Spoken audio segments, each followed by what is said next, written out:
de nuestro matrimonio. Lo que hemos comentado sobre esto frecuentemente es, y lo vuelvo a mencionar el día de hoy, es algo que vamos a analizar detalladamente en otro estudio. Hay 4 o 5 modelos, ¿no? O pautas, o la palabra aquí sería tipos de matrimonio. Lo hemos mencionado muchas veces, porque primero hay el matrimonio en donde las dos personas tienen una personalidad muy fuerte, se casan pensando que ese tipo de arreglo puede funcionar. Luego, el caso clásico, cuando el hombre tiene la personalidad, la más fuerte personalidad, ¿no? Y la mujer es o un poco más débil o muy débil en contraste con él. El hombre es fuerte, la mujer es débil. O increíblemente, ¿no? El caso que vemos tan frecuentemente, cuando los papeles están invertidos y la mujer tiene la personalidad más fuerte y se dedica, como vamos a ver en el Génesis, a hacer algo muy parecido a lo que Eva hizo en el jardín de Edén, antes y después de la caída, a enseñorearse de su marido. Y en ese tipo en ese tipo de matrimonio se generan muchísimos conflictos y problemas, porque el hombre termina desempeñando el papel que no le corresponde y la mujer de igual manera. Y otros casos son aquellos que se casan y los dos tienen una personalidad muy débil y estas personas serán dominadas por sus amigos, vecinos, seres queridos, normalmente al principio por sus propios hijos, ¿no? Sus suegros. Y aún en un contexto religioso, estas parejas, ¿no? Abundan en las iglesias de hoy y son fácilmente manipuladas por personas que ocupan el púlpito, ¿no? Y se dedican a usar la debilidad de ambas partes para lograr que hagan su voluntad, la voluntad del pastor o el ministro en este caso. Y aún hay otros modelos que no vamos a mencionar, pero el punto es, fíjense bien en lo que estamos diciendo, ese matrimonio terminará siendo moldeado por la personalidad más fuerte, ya sea del hombre o la mujer, o si las dos personas son fuertes, van a vivir año tras año tras año en una guerra interminable que no tiene ni siquiera cese de fuego, ¿no? Y continuarán peleando así hasta aún después del fallecimiento de una de las dos partes. Es increíble. Pero mi punto es, lo vuelvo a decir, Dios no tiene que hacer gran cosa para asegurar que tu matrimonio o mi matrimonio termine mal. Solamente tiene que permitir que lo que acabamos de resumir siga adelante y sucederá tarde o temprano un choque, ¿no? Un gran conflicto. Y terminaremos fracasados, divorciados, o viviendo en uno de estos casos, como lo comentamos hace 8 días, en uno de estos matrimonios en donde ambas partes se quejan, ¿no? De que no se sientan amados, ¿no? Tan frustrados, decepcionados, enojados, envenenados en realidad, amargados incluso. Entonces, lo que vimos hace 8 días en síntesis es que el primer error cometido en todo este asunto, ese es el tema que vamos a investigar el día de hoy, es que las dos personas que se casan en el 90 y tanto por ciento de los casos ni siquiera saben lo que significa la palabra amor, ni menos saben cómo amarse el uno al otro, no entienden el verdadero significado de este asunto, ni menos lo que es el matrimonio. Y como vamos a ver, el matrimonio que la Biblia, lo vuelvo a decir, inicia con un matrimonio. Dios instituyó el matrimonio antes de la caída. Y el matrimonio es lo que vemos en los últimos capítulos del Apocalipsis, ¿no? Otro matrimonio, otra boda que se va a efectuar, ¿no? Finalizando la historia humana. Y en ambos testamentos, Dios desempeña el papel del varón o el marido y su pueblo antiguo Israel bajo la ley y su iglesia, ahora bajo el Nuevo Testamento, desempeña su papel como su mujer o su esposa, ¿no? La esposa de Cristo, la iglesia cristiana en el Nuevo Testamento. Pero lo vuelvo a decir, metido de por medio en este asunto, Dios nos quiere enseñar y la lista ya, entre otras cosas, incluye este tema, cómo amar verdaderamente, y lo hace a través de su amor para con nosotros. Lo que vimos hace 8 días es la gente malinterpreta el amor desde un principio, no sabe ni siquiera lo que significa. La Biblia que enseña que hemos de aprender cómo amarnos verdaderamente, no antes, sino después de habernos casado. Esto viene después, no antes, como veremos más adelante el día de hoy. Y cómo el mundo que malinterpreta todo este asunto del amor entre dos seres humanos, de igual manera malinterpreta el amor de Dios. No malentiendan, ¿no? No malinterpretan, lo convierten en algo que no es su amor, ¿no? Hablando del amor de Dios, no es algo sentimental, no es algo indulgente, no es algo simplemente emocional. Lo vimos hace 8 días. No es un amor sin ley o sin moralidad, sin disciplina, como vamos a ver más adelante. No es un amor que se goza en la injusticia o la maldad. No es un amor que permite la impunidad. Es un amor santo y justo que siempre busca el bienestar de su objeto. En este caso, nosotros, si somos creyentes en Cristo Jesús, somos las personas, ¿no?, que reciben ese amor. Y Dios nos ama con un amor, lo vimos y lo vamos a ver otra vez en otros estudios. Es un amor soberano, omnipotente, inteligente, un amor de propósito. No es un mero anhelo, no es un deseo por cosas que nunca pueden ser ni serán. No es un amor impotente, sino omnipotente, irresistible, que no será frustrado ni desilusionado, que tarde o temprano logrará sus propósitos, ¿no?, en nosotros, y su propósito es el de salvarnos.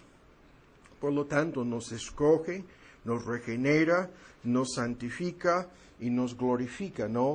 Y por fin tiene el propósito de vivir en una relación más íntima que la que existe en el matrimonio, en una relación eterna de comunión y compañerismo con Él, ¿no? Terminará ese amor logrando estos propósitos. Pero ahora vamos a dejar el resumen y vamos a comenzar a fijarnos en algunos detalles. Buscan en 1 Corintios 13. Lo que vamos a hacer el día de hoy es algo muy importante. Tenemos que apurarnos. Es un paquete gigantesco lo que vamos a ver aquí. Hay muchas descripciones bíblicas del amor. Si el matrimonio tiene el propósito de enseñarnos cómo amar verdaderamente, 1 Corintios 13, ¿no? Entonces lo que tenemos que hacer primero es analizar, escudriñar, o sea, poner mucha atención, como vamos a ver en nuestro estudio de hoy, que si Dios nos ayuda a enseñar sobre este asunto del amor, y después veremos, ¿no?, una parte de cómo Dios nos da la capacidad de practicar o poner en práctica este amor. Ahora, hay muchas descripciones bíblicas del amor. Esta, la que tenemos en 1 Corintios 13, no es la única. La lista de los frutos del Espíritu Santo, ustedes ya tienen la página, lo vamos a ver, es un paralelismo exacto. La descripción que 1 Corintios 13 nos proporciona del amor corresponde en forma directa a los frutos del Espíritu Santo. Ahora, desde un principio, la Biblia usa la ley de Dios para definir o describir el verdadero amor. Y no vamos a poner este bosquejo aquí en el pizarrón, lo volveremos a ver en otro estudio. Pero si nos fijamos en los 10 mandamientos y lo que enseñan en sentido positivo, porque siempre los vemos en su aspecto negativo, ¿no?, la lista de prohibiciones, pero si lo vemos en su aspecto positivo, la ley del amor que Dios nos da en los 10 mandamientos, su ley moral, nos enseña, escuchen bien, aquí simplemente lo voy a resumir, que el amor es leal, es un amor de lealtad. Y esto es el primer mandamiento, ¿no?, que prohíbe el adulterio espiritual, como veremos de hoy en 8. El segundo mandamiento, que prohíbe los ídolos, exige un amor de fidelidad absoluta. El tercer mandamiento, que se refiere al nombre de Dios, exige un amor de reverencia y respeto, ¿no? El cuarto mandamiento, que habla de la adoración, nos habla de un amor de comunión e intimidad, un amor así íntimo de comunión y compañerismo. El quinto mandamiento, la exhortación y exigencia de amar a nuestros padres, nos habla de un amor respetuoso. El sexto, que prohíbe el matar, habla de un amor inofensivo, como lo vemos aquí, incapaz de hacerle verdaderamente daño, ¿no?, al otro. El séptimo mandamiento, que prohíbe el adulterio, habla de un amor puro, un amor, como vamos a ver, que purifica.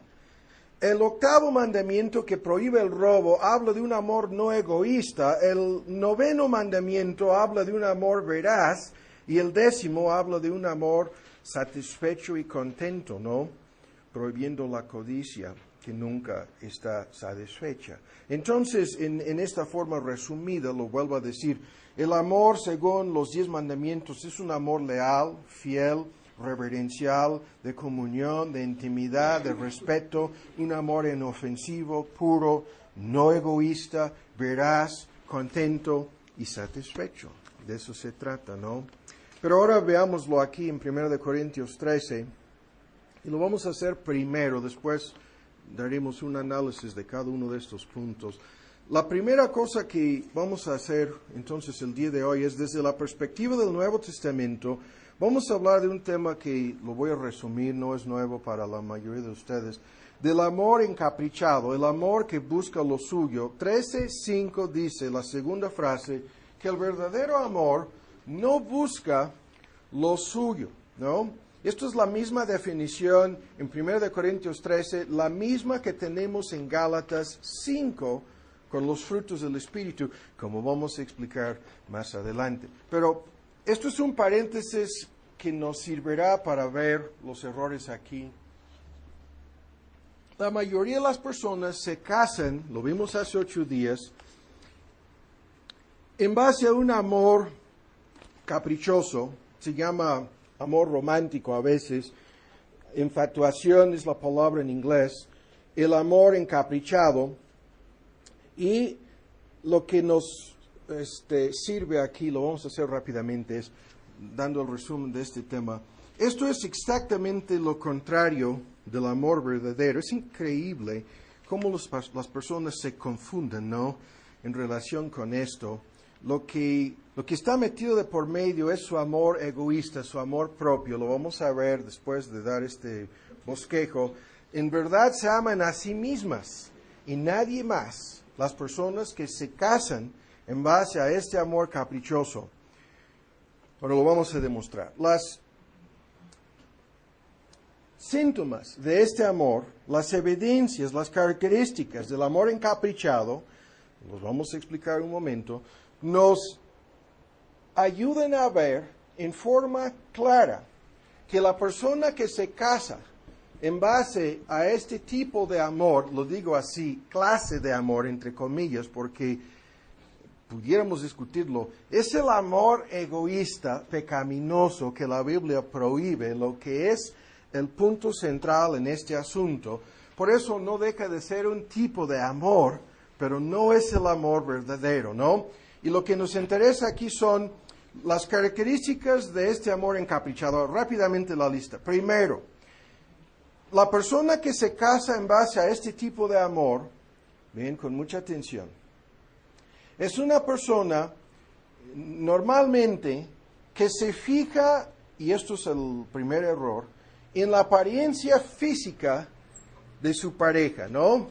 Es la pura apariencia física de esta persona, su contraparte, lo que le llama la atención. Esto es lo que le atrae, ¿no? Es la pura atracción física, y vamos a discutir y ver un tema gigantesco sobre esto de hoy en 8. Es la atracción sexual, lo que está metido de por medio, y la persona dice que está enamorada, ¿sí?, que hay un verdadero amor involucrado en el asunto, pero su interés principal es la apariencia física de la otra persona, ¿no? Esto, lo vuelvo a decir, es algo subjetivo, es algo personal, es lo que yo quiero ver en esa persona. Hay un dicho en inglés que dice que el amor está en los ojos del contemplador o el espectador. A veces lo he traducido, el amor está en los ojos de la persona que te está mirando. Y el argumento es muy fuerte porque quiere decir que lo que te atrae, lo que te gusta, lo que te interesa, es lo que tus ojos ven en la apariencia o el aspecto físico de tu pareja, ¿no? No es su carácter, no es su personalidad, no es, en un contexto cristiano, su piedad, es simplemente algo físico. Lo que tú ves en él o en ella, ¿no? De eso se trata y nada más. Ahora, segundo, este tipo de amor encaprichado tiende a iniciar así en forma instantánea, muy rápida. Es decir, no es lo que vemos con el verdadero amor, algo que comienza en forma cautelosa, en forma lenta, poco a poco, comienza a crecer y a manifestarse. No. Esto es lo que nosotros entendemos como el amor a primera vista. Lo hemos dicho 1000 veces, algunos de ustedes lo han escuchado, el amor a primera vista no existe. El encaprichamiento a primera vista, sí. Es imposible amar a una persona a primera vista. Aunque en algunos países el 50% de la música romántica te dice lo contrario, no es posible amar a otra persona a primera vista. La concupiscencia es algo que puede suceder a primera vista, la pura atracción física, pero el amor no. El amor es algo que aprendemos poco a poco, lo vamos a ir viendo. El gran ejemplo de esto, en el tercer punto, y no vamos a detenernos para analizar los detalles, les pido que busquen en el Antiguo Testamento, en 2 de Samuel. Este texto siempre lo hemos citado para explicar algo sobre este tipo de amor. Lo que sucede con el amor encaprichado es igual a lo que sucedió a Amnón, ¿no? Que quería tener relaciones, así lo voy a decir, con su media hermana, algunos dicen su hermana prima, no vamos a discutir los lazos o los vínculos en la familia aquí. Es 2 de Samuel 13. De tal modo estaba enfermo este muchacho, y lo voy a decir aquí en tercer lugar, el amor encaprichado es un tipo de enfermedad. Esto es lo que la Biblia dice. Es algo tan intenso, tan seguro de sí mismo, que como vamos a ver, que te puede conducir a esto, ¿no? Es verdaderamente un tipo de enfermedad, porque es algo que se deja llevar, como vamos a ver más adelante, por fuertes emociones que pueden salir fuera de control. Y lo que vemos con este muchacho es, el versículo 6 dice que fingió estar enfermo, pero el texto y lo que sucede en la trágica historia aquí dice que realmente estaba enfermo, ¿no? Estaba enfermo de este tipo de amor, la pura atracción sexual, la pura atracción física, y lo que hizo fue, después de engañar a esta muchacha, la forzó. En el versículo 14 dice, cuando ella le estaba rogando, diciéndole, David puede arreglar este asunto, pudiéramos incluso casarnos, el muchacho dice, no la quiso oír. Antes, estamos leyendo el versículo 14 de 2 de Samuel 14, pudiendo más que ella, la forzó y se acostó con ella. Y el versículo 15 describe su enfermedad.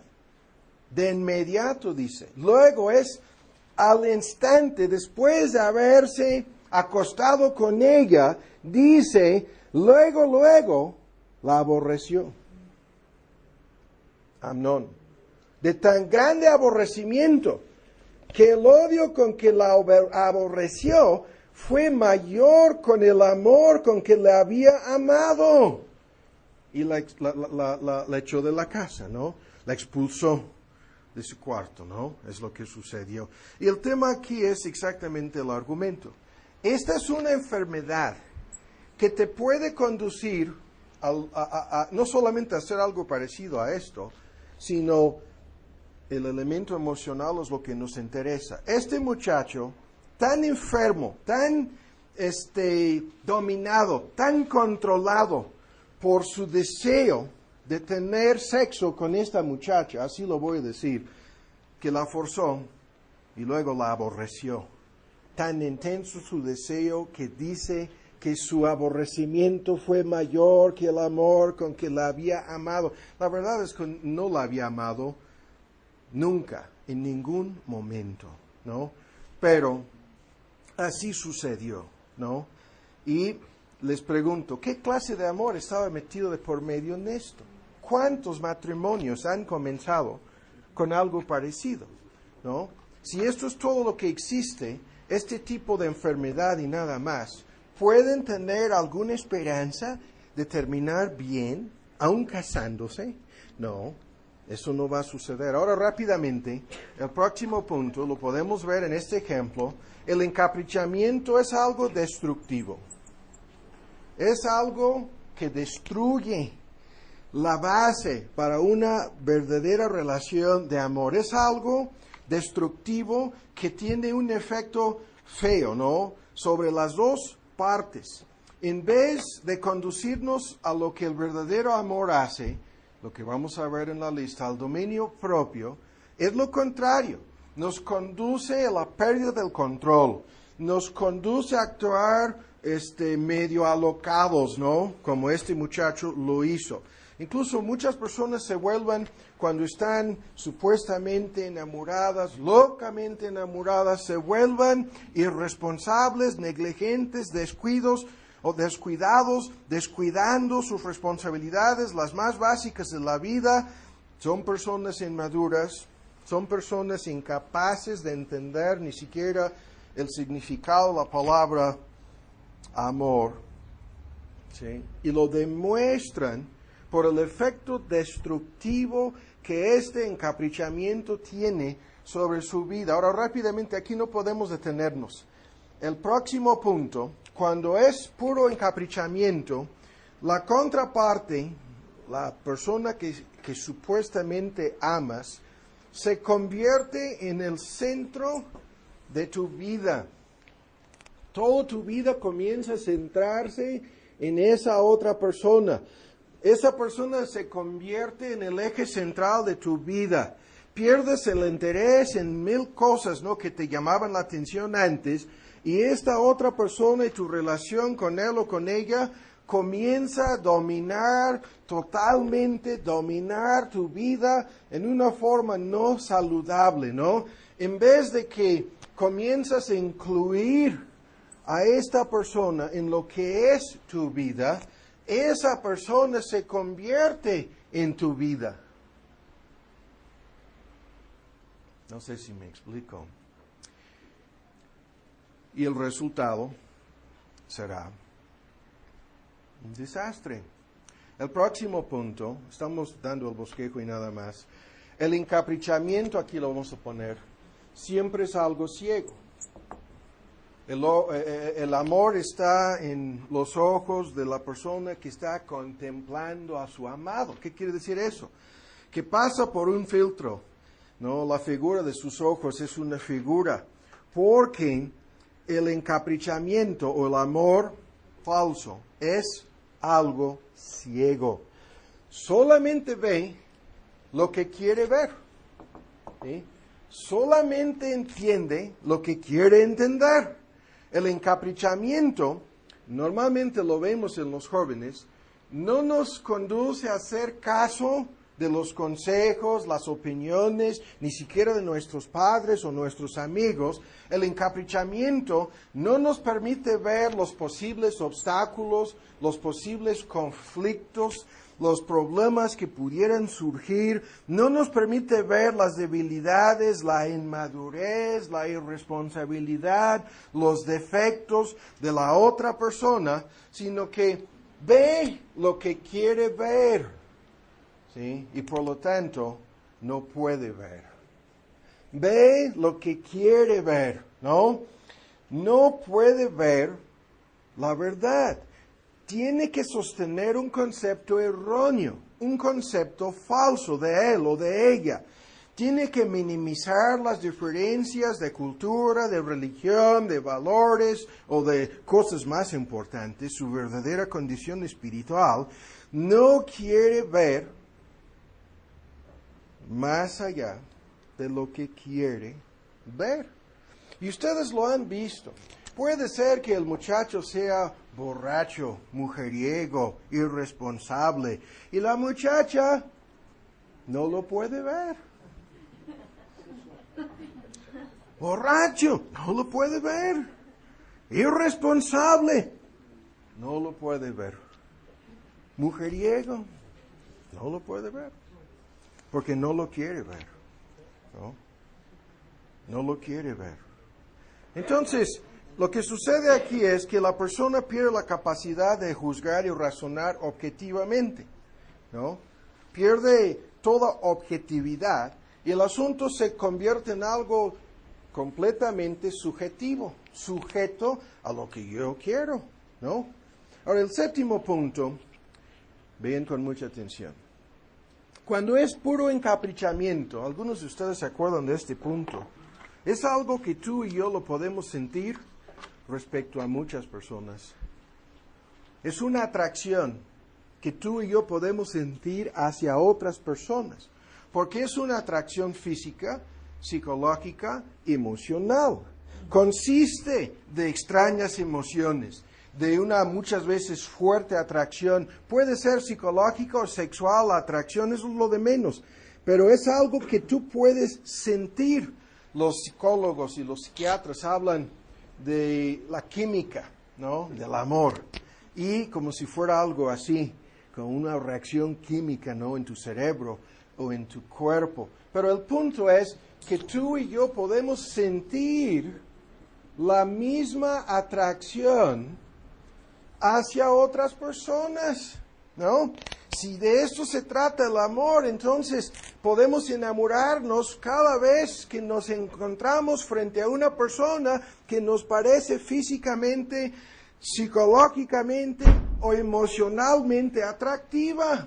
Podemos volver a enamorarnos. Pero eso no es el amor. Sí.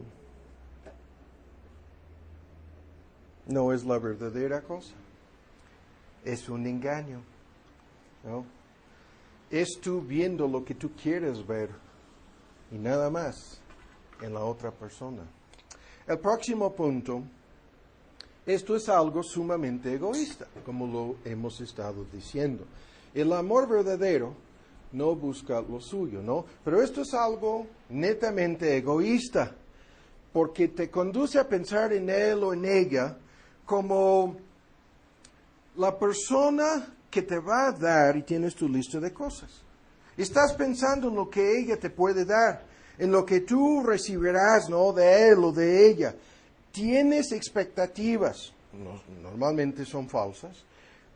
Te hará feliz. Cumplirá con tus sueños, ¿no? Llenará el vacío en tu corazón. Te dará seguridad, satisfacción, contentamiento, gozo, paz, etc., ¿no? Las expectativas falsas, ¿no?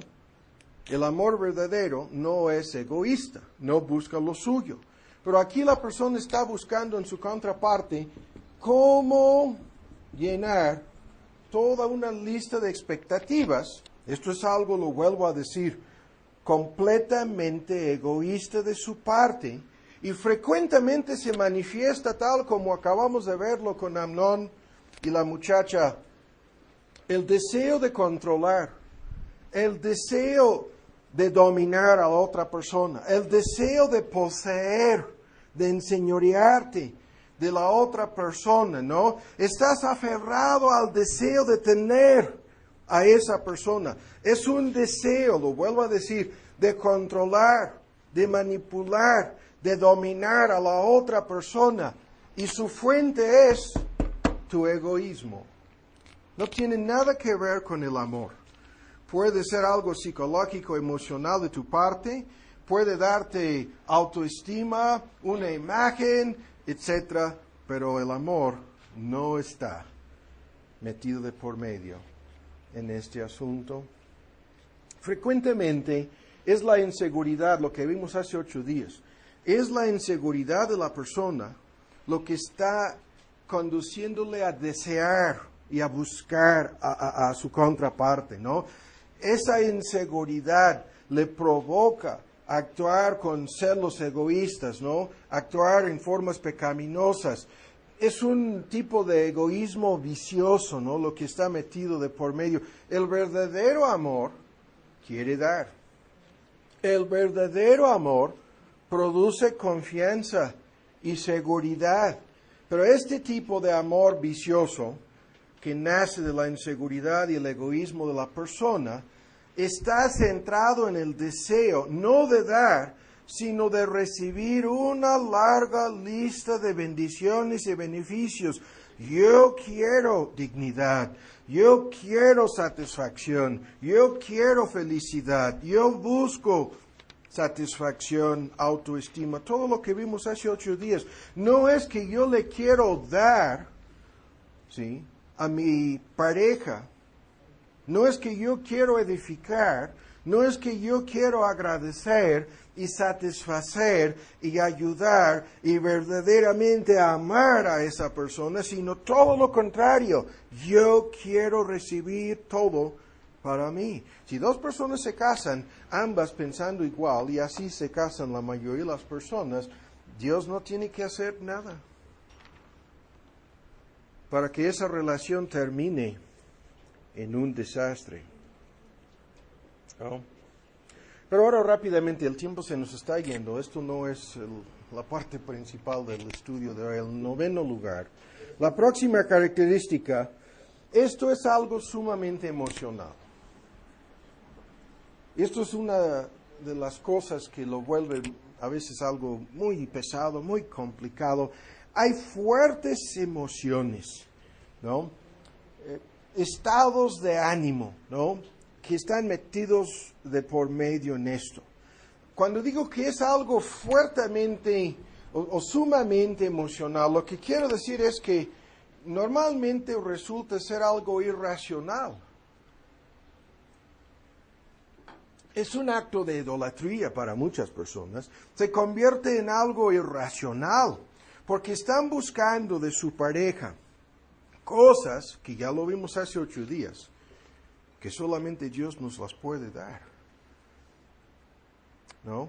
Pero cuando les preguntamos acerca de qué es lo que te convence de que estás enamorado o enamorada de él, ¿no?, o de ella, como sea, lo único que nos pueden decir es que se sienten enamorados,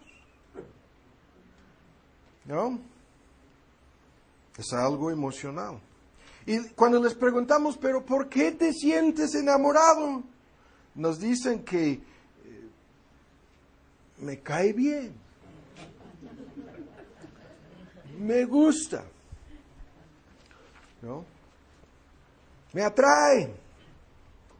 No nos pueden explicar nada, ¿no? Y así terminan casándose, en base a estas fuertes emociones, que son una espada de 2 filos, como acabamos de leerlo con Amnón y Tamar. El aborrecimiento con el cual la aborreció, mayor que el amor con que la amó, ¿sí? Pero ¿cómo es posible que el verdadero amor se convierta en aborrecimiento en menos de 5, 10, 15 minutos? ¿Qué hizo la muchacha? Nada. La aborreció, ¿no? Y las personas que sufren de un corazón quebrantado, ¿no? Que porque perdieron un corazón entristecido y un corazón roto, han perdido su verdadero amor.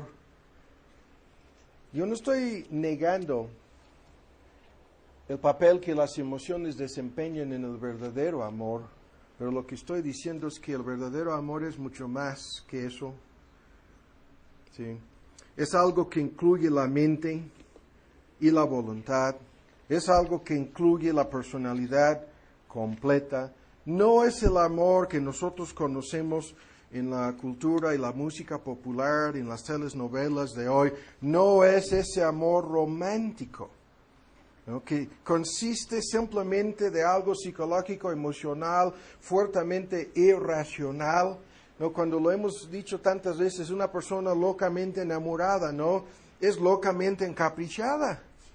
Y van de una pareja a otra pareja y cometen el mismo error cada vez. Un romance maravilloso es en realidad un engaño que no es maravilloso, sino que es muy peligroso, que te va a conducir probablemente a un desastre, ¿no? Y las personas que terminan divorciándose para volver a casarse así, no tardan más que un par de meses para darse cuenta del error, ¿no? O las personas que no se casan con nadie, sino que viven en la unión libre y van de una pareja a otra, es más de lo mismo.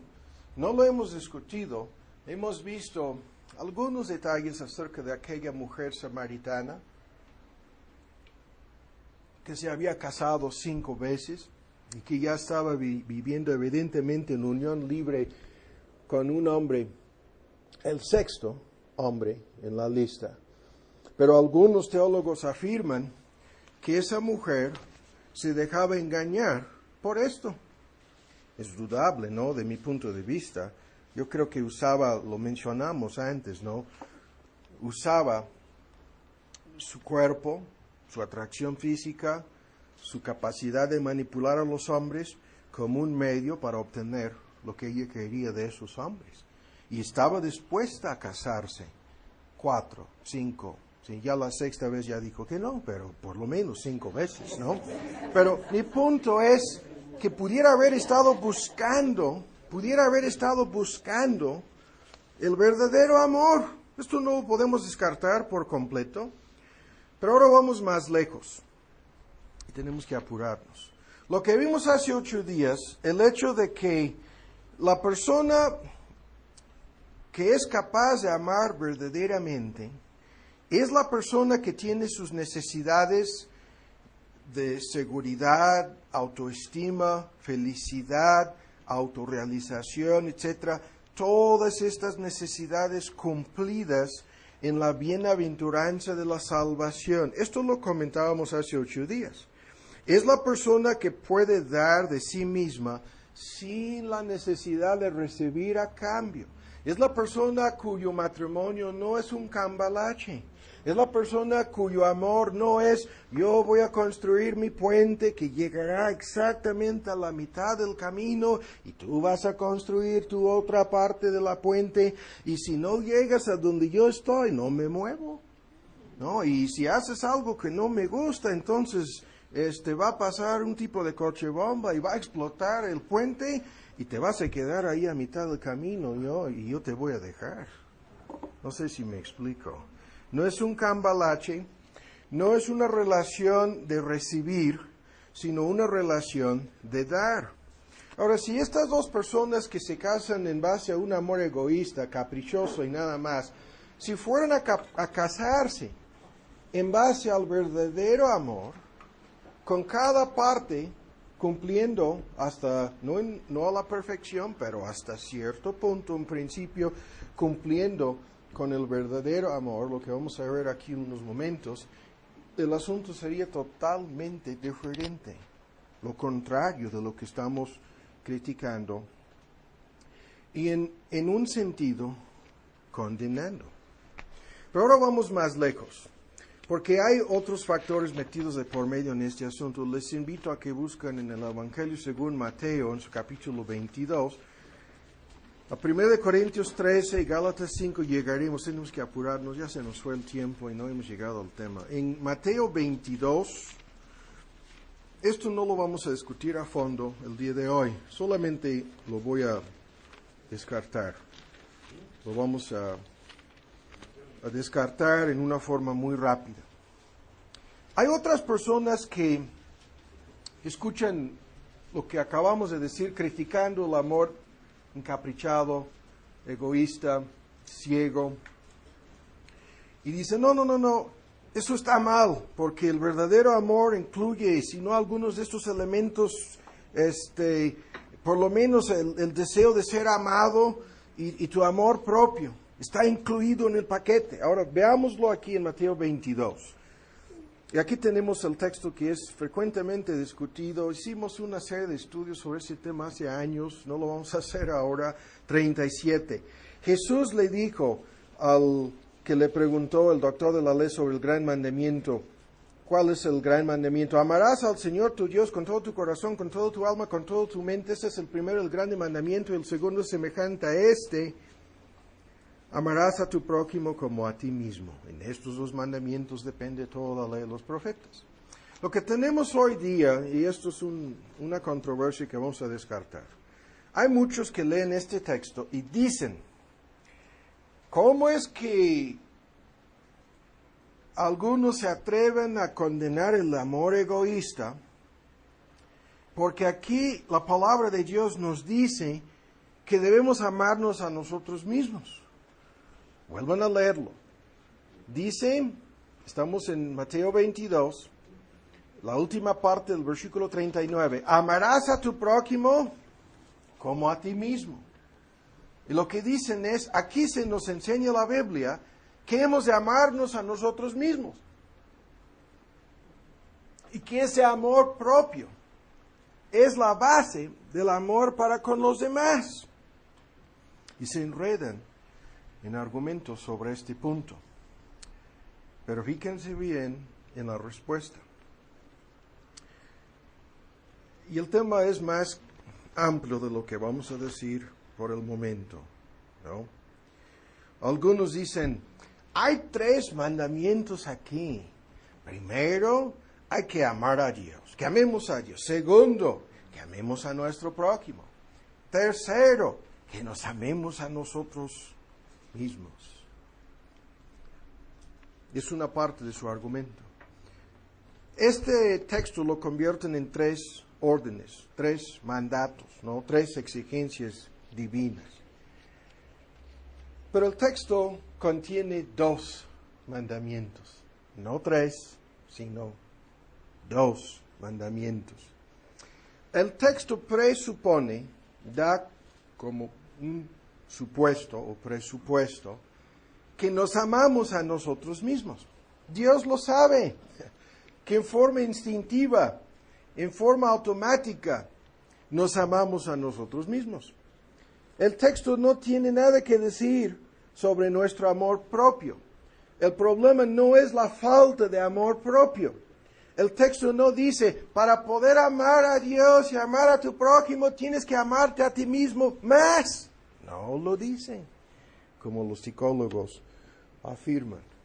El texto afirma, como otros también lo hacen, que este amor propio existe y que es excesivo, que es egoísta y por lo tanto en otros contextos y textos incluso pecaminoso. Y el argumento es con la misma intensidad, con el mismo amor, con la misma sinceridad, con la misma dedicación, con que todos nosotros nos amamos a nosotros mismos, hemos de amar a los demás. Otros textos dicen que le hemos de amar a Dios por encima de nosotros mismos y todos los demás seres queridos. Otros textos dicen que hemos de amar a Dios incluso por encima de nuestro amor propio. Y si fuéramos a tardar para ver la lista de textos, hay una lista de ejemplos incluso en la enseñanza pública de nuestro Señor Jesús, en donde descubrimos que es ese amor egoísta ese amor caprichoso que está centrado en uno mismo, lo que se convierte en el obstáculo más grande para la salvación de la gente.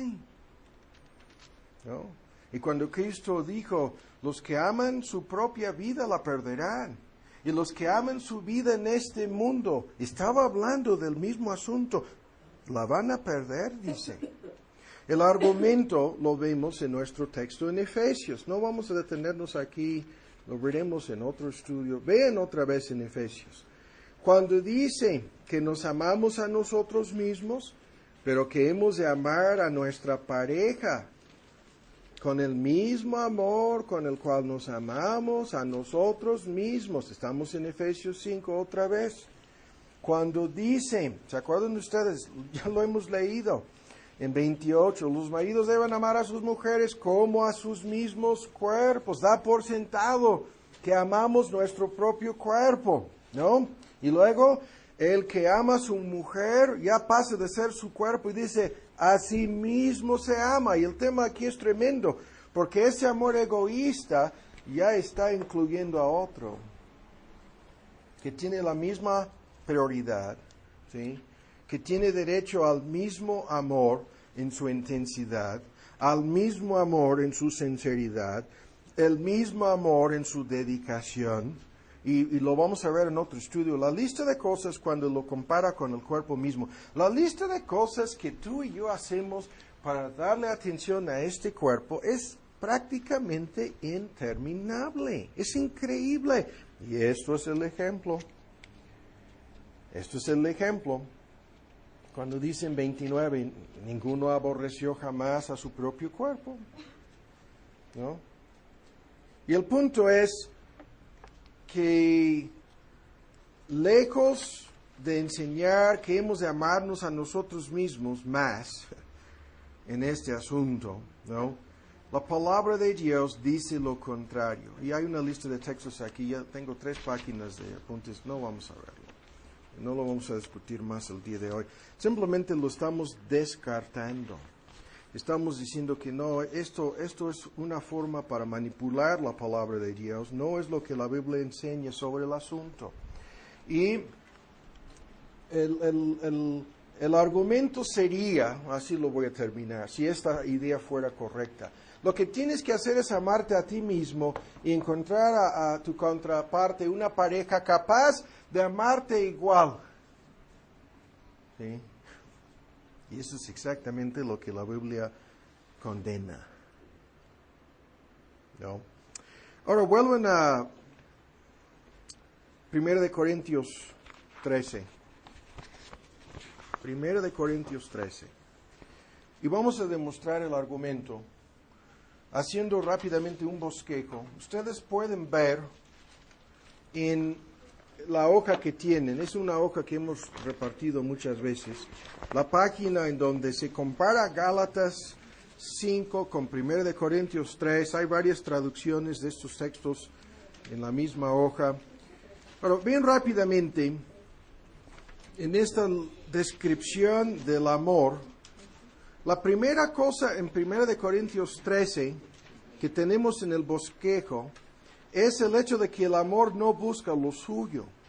Y esto es el paralelismo exacto con el amor en Gálatas 5. Luego el amor se regocija en la verdad y esto es el gozo en Gálatas 5. Lo estamos viendo aquí en la hoja, ¿no? Luego este amor no se irrita, no lleva cuentas del mal, no, ni siquiera piensa el mal. Y el amor manifiesta como fruto del Espíritu Santo paz, como vamos a ver, produce paz. Luego en 1 Corintios 13 todo lo sufre, todo lo soporta, y en Gálatas 5 el fruto del Espíritu, paciencia y tolerancia. Y luego en 1 Corintios 13 es benigno, no tiene envidia, no es celoso, y luego es benignidad en Gálatas 5.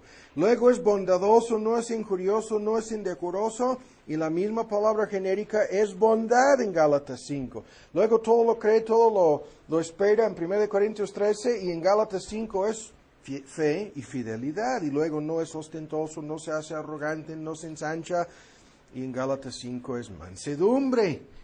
Y por fin, la caridad, el amor no hace sin razón en 1 Corintios 13 y en Gálatas 5 actúa con templanza y dominio propio.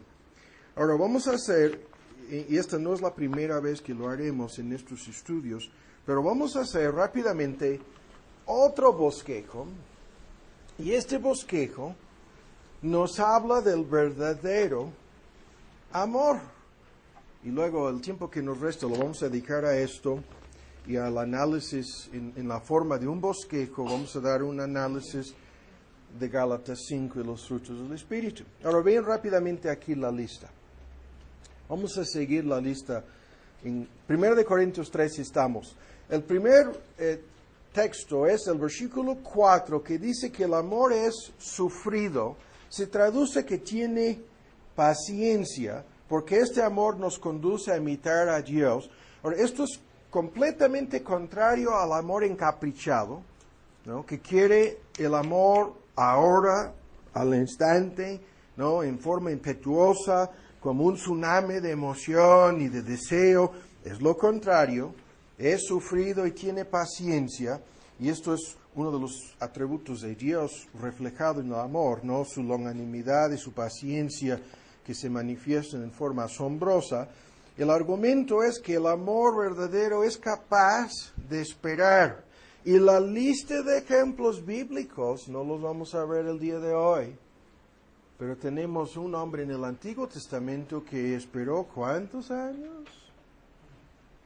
Y hizo un cambalache que falló y se vio obligado a esperar otros más años. El amor verdadero no tiene, vamos a decirlo así, prisa. Es benigno y bondadoso, según el texto. Estamos leyéndolo y nada más. Y esto es un tema tremendo porque esto quiere decir que lo que el amor desea es el bienestar de su objeto. Esto es el motivo, y en esto vamos a meternos también en otro estudio. Esto es el verdadero motivo en el amor verdadero. Cuando hablamos del evangelismo como la máxima expresión del amor al prójimo, siempre decimos, el amor hacia el prójimo desea que mi prójimo sea una persona buena, ¿se acuerdan ustedes? Una persona santa, una persona feliz para siempre. ¿Qué es esto? Que sea perdonada y justificada por Cristo, transformada y santificada por el Espíritu Santo de Cristo, y glorificada para siempre con Dios en el cielo. Y esto es lo máximo que uno puede desear a favor de otro. Y el amor verdadero tiene los mejores intereses del otro en cuenta. Es motivado por el deseo de hacerle bien a su prójimo y aquí a su pareja. Y ahora, en forma rápida, vean, hay 4 puntos que vienen en la lista que hablan de lo que el amor no hace. Dice que el amor no tiene envidia, el amor no se hace arrogante, que el amor no hace nada sin razón, no es ostentoso o jactancioso, no hace nada sin razón, la versión antigua, y que no es injurioso o indecoroso. Y estos 4 puntos, ¿no? Los estamos resumiendo aquí, están en el versículo 4, y pudiéramos detenernos para analizarlos, pero estos 4 puntos quieren decir exactamente lo mismo, que el amor no es egoísta. Es lo que quiere decir. No es egoísta. ¿Sí? Porque la envidia, la arrogancia, el deseo de hacer daño, ¿no?, a otros es exactamente lo contrario, motivado por el orgullo o la soberbia. Pudiéramos detenernos aquí para analizar cada punto, no es necesario. La fórmula es que el amor no tiene prisa, desea el bien del otro, no es egoísta. Y vean rápidamente, aquí no podemos hacer más que dar un resumen. Cuando dice que no se irrita, estamos citando de este mismo texto, es en el versículo 5, después de la fórmula, no busca lo suyo, no es egoísta. no se irrita, ni siquiera piensa el mal, no lleva cuentas del mal. Esto quiere decir lo que vimos en los estudios sobre el enojo. ¿Se acuerdan ustedes de cómo el pecado metido de por medio en el enojo es, en síntesis, la falta de amor? No nos permite olvidar, no nos permite perdonar, siempre nos obliga a recordar, siempre nos mantiene agitados, inquietos, siempre se pone el DVD, se pone el VHS y ponemos otra vez la grabadora y volvemos a tocar el video y a ver lo que nos hicieron y todo lo tenemos grabado, ¿no? Y se repite la película una y otra vez, una y otra vez. Estamos llevando cuentas del mal, lo estamos apuntando, ¿no? En nuestro libro. Y esto lo hacemos porque nos hace sentirnos superiores, porque nos dice que tenemos razón, porque nos justifica, porque es algo deliberado. Porque es lo contrario del amor. El amor perdona. Eso es lo que los dos puntos dicen. El amor es capaz de perdonar porque está dispuesto a amar. Ese es el punto. ¿Sí? El amor verdadero hace exactamente lo contrario de lo que vemos en estos conflictos entre dos personas en donde son incapaces de perdonarse el uno al otro acerca de cosas que sucedieron hace 20, 30 o más años, ¿no? Y luego dice, fíjense bien, no se goza de la injusticia. Ven en la lista. No se goza, la primera frase en el versículo 6. ¿Qué es esto? Que el amor es siempre moral. Esta fórmula es tremenda, la vamos a traer en otro estudio. El verdadero amor es moral. ¿Qué quiere decir eso? Quiere decir mucho. Quiere decir el acto de inmoralidad que ese muchacho cometió con aquella muchacha no tenía nada que ver con el amor. ¿Sí? Quiere decir que las personas que justifican su inmoralidad basándose en el amor, no pueden hacer todo lo que quieran con quien sea, a condición de que haya verdadero amor metido de por medio, cualquier acto de inmoralidad incluso. Y la palabra de Dios dice, ¿sí?, que el amor no da rienda suelta al pecado, no da luz verde a la inmoralidad, a la injusticia. La palabra es genérica, que incluye la segunda parte de la ley moral de Dios. Estamos señalando aquí simplemente la inmoralidad en contraste con la moralidad. Y luego dice que el amor se regocija con la verdad. ¿Qué es esto? Que el amor siempre es veraz, que el amor depende de la verdad para que sea guiado, ¿sí? Para que sea protegido y canalizado y instruido. El amor depende, hay una relación íntima entre el amor y la verdad. Y esto quiere decir que si te dice que sí, que te engañó y que te mintió, pero que a pesar de todo te ama, te está mintiendo. No tiene nada que ver con el amor. El texto dice lo contrario. ¿Sí? Eso es lo que dice el texto. Y luego, hay una fórmula en donde, vean al final, dice, todo lo sufre. Este texto quiere decir que el amor es comprensivo, que se aplica a la totalidad de la vida. Es una frase gigantesca. Todo lo sufre, ¿sí? Y los eruditos hablan del sufrimiento interno en contraste con el sufrimiento externo que viene al final cuando dice todo lo soporta. Pero el amor es tan comprensivo. Esto es la cabeza de una subdivisión. Y vean los puntos que vienen después. Dice, todo lo cree, y esto es, vean la fórmula, el amor siempre confía. Siempre confía. Todo lo cree, dice. ¿Sí? No estamos hablando aquí de creer una persona cuando es evidente que lo que nos está diciendo es falso. No estamos hablando de engañarnos a nosotros mismos y cegarnos. No. El punto aquí es una fórmula comprensiva que se aplica a muchas cosas en la vida, pero metido de por medio, siempre confía en Dios. Siempre confía en la palabra de Dios. ¿Sí? Si es posible, quiere creer lo mejor acerca de otros, incluso cuando se aplica a nuestra relación con otras personas. Luego, el amor siempre espera. ¿Qué es esto? Siempre espera. Y es más de lo mismo. Esta fórmula es teológica, porque la esperanza en la Biblia es la plena expectativa de recibir el cumplimiento de todas las promesas y la palabra de Dios hoy y mañana. Siempre espera en Dios. ¿Sí? Siempre confía en su palabra. Y el amor siempre persevera. La fórmula aquí es tremenda. Siempre persevera.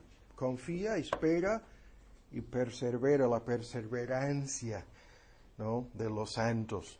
Persevera ante los obstáculos, la oposición, los enemigos.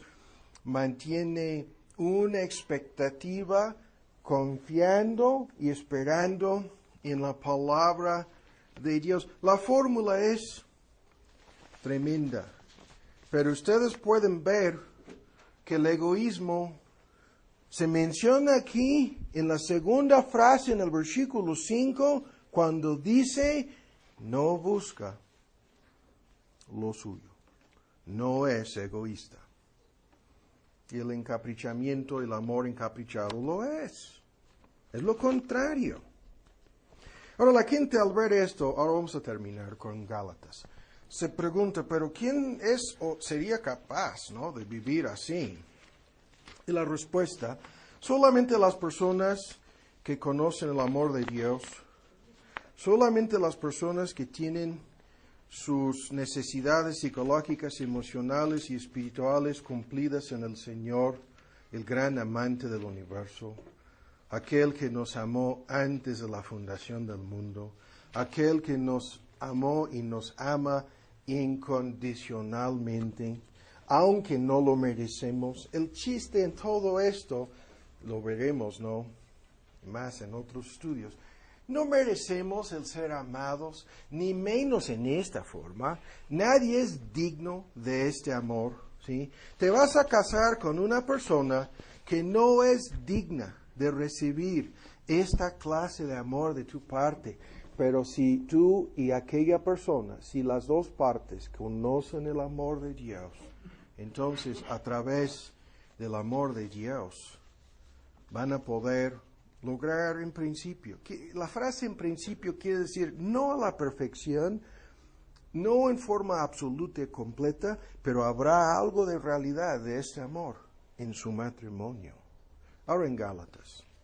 Con esto vamos a terminar, se nos fue el tiempo, pero no importa, ¿no?, porque no tenemos prisa. Ahora vamos a ver en Gálatas otro bosquejo para terminar. Este bosquejo corresponde al que acabamos de ver. Es la contraparte de esto. ¿Sí? Yo tengo la tendencia de hacer mi berrinche en contra del amor encaprichado. La gente dice, pero no nos estás explicando la verdadera cosa. Aquí está. No lo tengo que explicar, solamente tenemos que leerlo, ¿no? Aquí nos lo dice la palabra de Dios.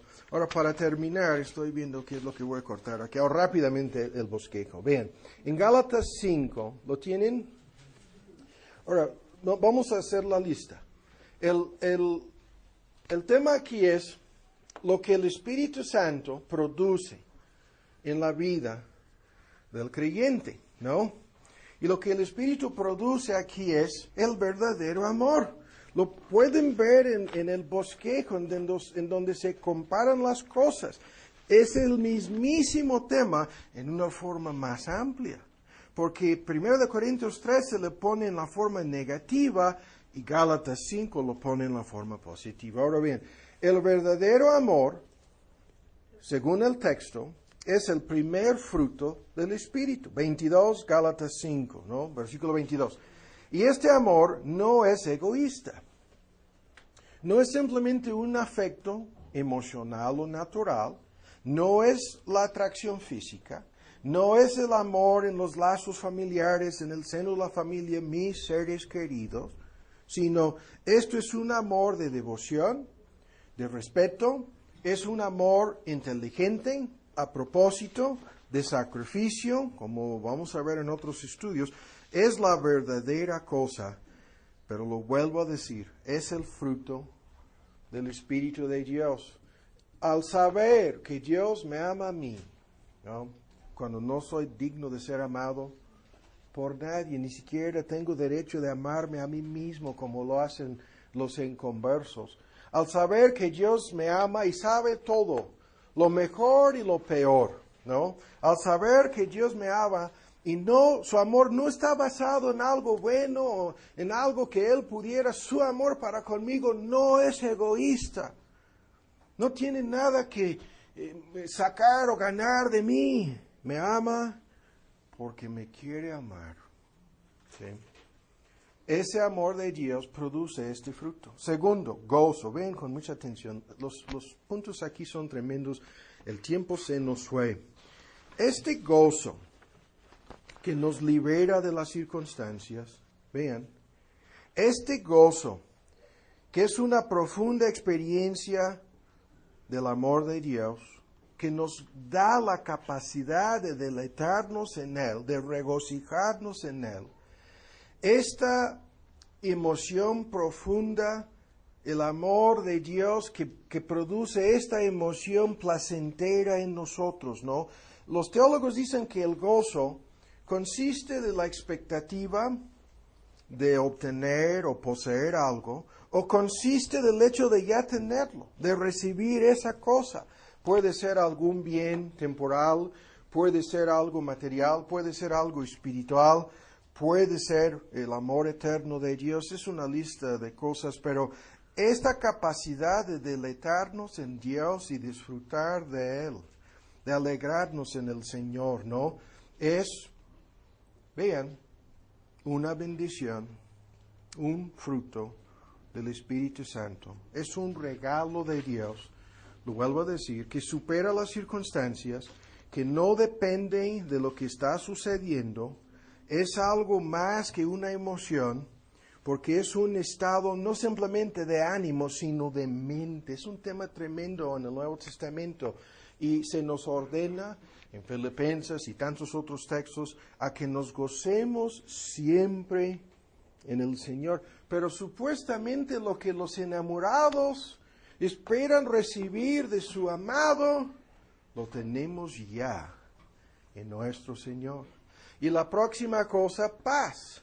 Vean, la paz que la Biblia explica en tantos sentidos, la paz con Dios a través de Cristo, la paz y su obra que perdona nuestros pecados, la paz de Dios en nuestro corazón, la paz con los demás, ¿no? Tres factores involucrados en el asunto. Es la serenidad interior que solamente Dios te puede dar. Es esa calma, esa tranquilidad, una calma interior que tú puedes sentir en cualquier circunstancia porque su base es la misma cosa. Es el amor de Dios, ¿sí? Es la palabra de Dios, es la salvación en Cristo, no es algo que depende de lo que ya pasó o lo que está pasando o lo que pudiera suceder mañana. Esa paz que los enamorados también, por lo menos supongo que en unas horas o momentos de su luna de miel, dicen que se sienten tan llenos de gozo y paz. ¿No? Y luego paciencia, dice, vean la lista, paciencia, que es la capacidad de aguantar y esperar, no importando las acciones de los demás, la habilidad para soportar las cosas que no nos agradan, y esta paciencia presupone que vivimos en un mundo caído en donde hay una lista interminable de cosas que nos pueden inquietar, frustrar, amargar, tratando de acabar con nuestra paz, con nuestro gozo, pero esta paciencia que también lo vimos en los estudios sobre el enojo, es uno de los atributos de Dios que Él puede reproducir en nosotros, ¿no? Es una parte del verdadero amor, ¿no? Ahora, vean en la lista, número 5, benignidad que se contraste aquí con bondad. Vean, dice, estamos en Gálatas 5:22, y en la lista dice, benignidad y bondad, antes de la última palabra fe, en el versículo 22. Pero rápidamente, vean, la benignidad aquí se entiende en la siguiente forma.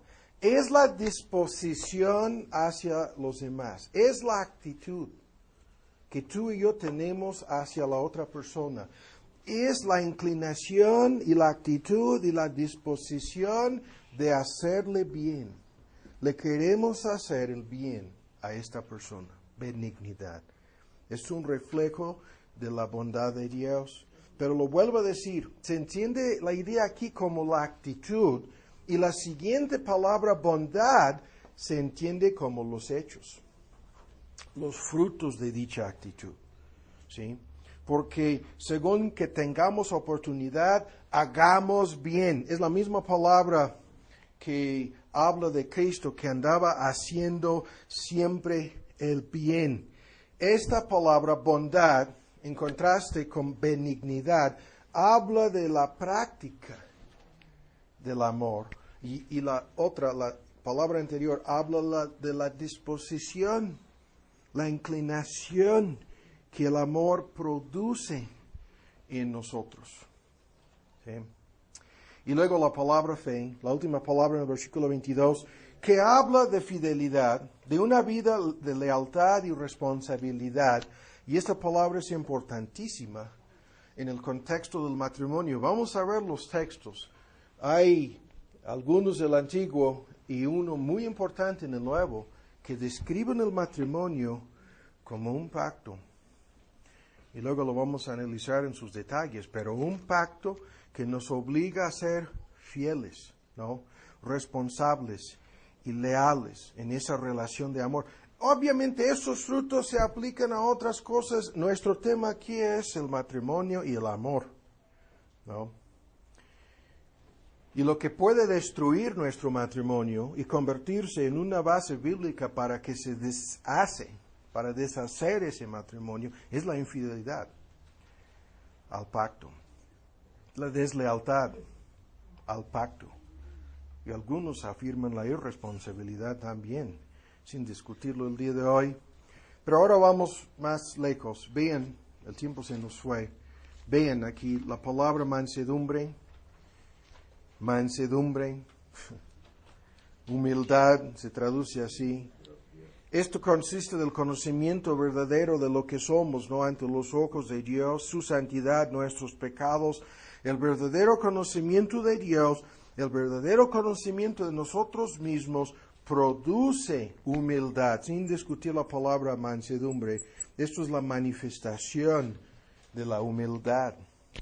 Y lo vuelvo a decir, el tema aquí es tremendo porque su base es, yo no soy digno de exigir que me ame, yo no lo merezco, ¿sí? Yo no tengo el derecho de ser amado, ¿sí? Lo vuelvo a decir, el gran misterio en todo esto, cómo Dios nos ama cuando somos los menos indicados y los más indignos, ¿no?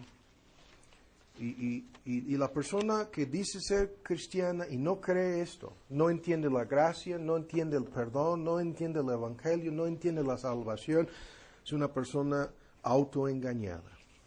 Si tú crees que eres digno, ¿no?, de exigir el amor de tu contraparte, ¿acaso te pregunto, eres digno de exigir el amor de Dios? La religión falsa te dice que sí.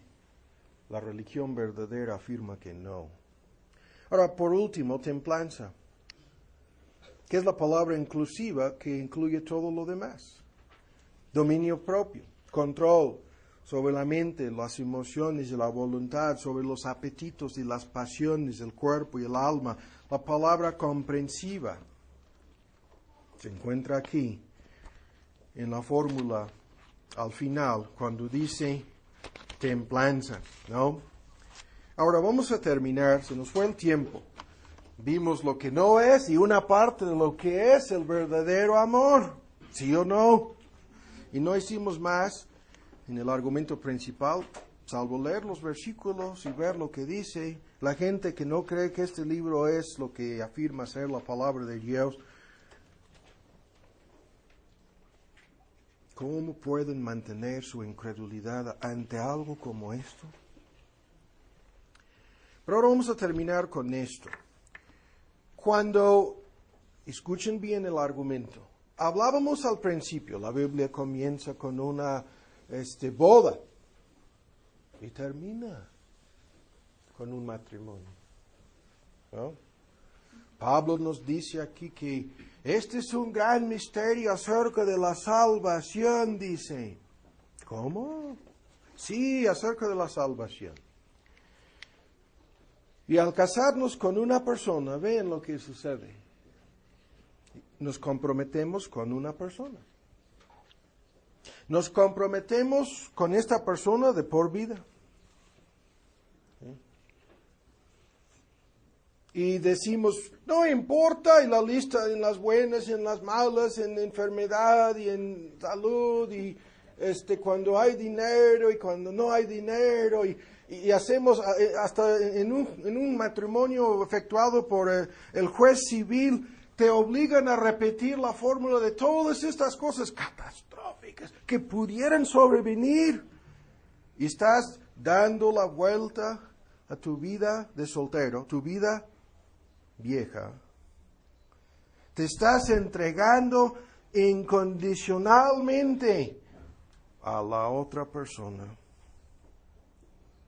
Te estás comprometiendo a serle leal y fiel y a vivir en una relación de compañerismo y comunión y amor con esa persona para siempre, dicen en las películas de Hollywood.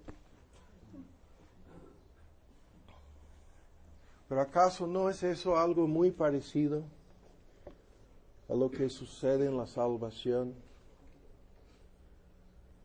¿No es algo muy ilustrativo que nos habla de lo que sucede cuando una persona es convertida a Cristo?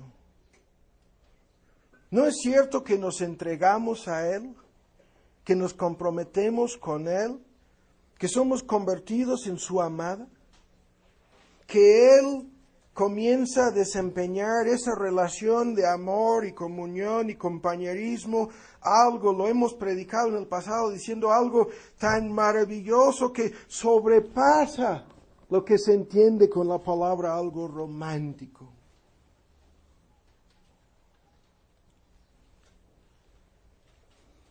¿No es cierto que nos comprometemos con Él de por vida, no importando los problemas que pudieran surgir? No importando lo que pudiera suceder, lo que nos pudiera costar.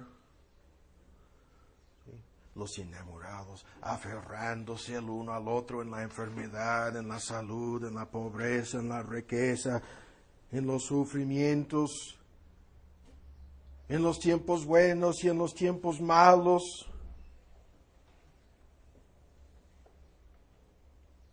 ¿Qué es todo esto?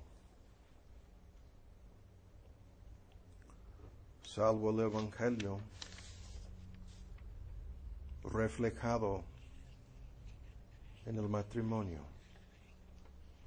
Debemos esforzarnos para entender mucho más de lo que hemos entendido antes acerca de este asunto.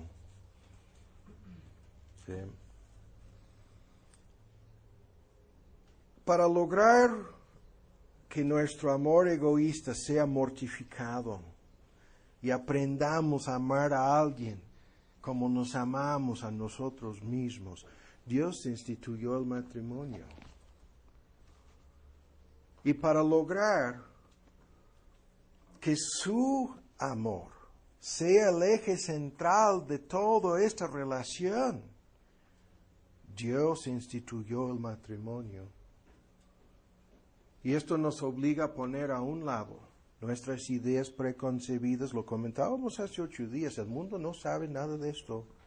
A poner a un lado cualquier agenda personal, meta personal, interés o motivo personal en el asunto y darnos cuenta que el matrimonio existe para glorificar a Dios. No es simplemente para hacernos bien a nosotros, es para gloria de Dios, para los propósitos de Dios que el matrimonio existe. ¿No?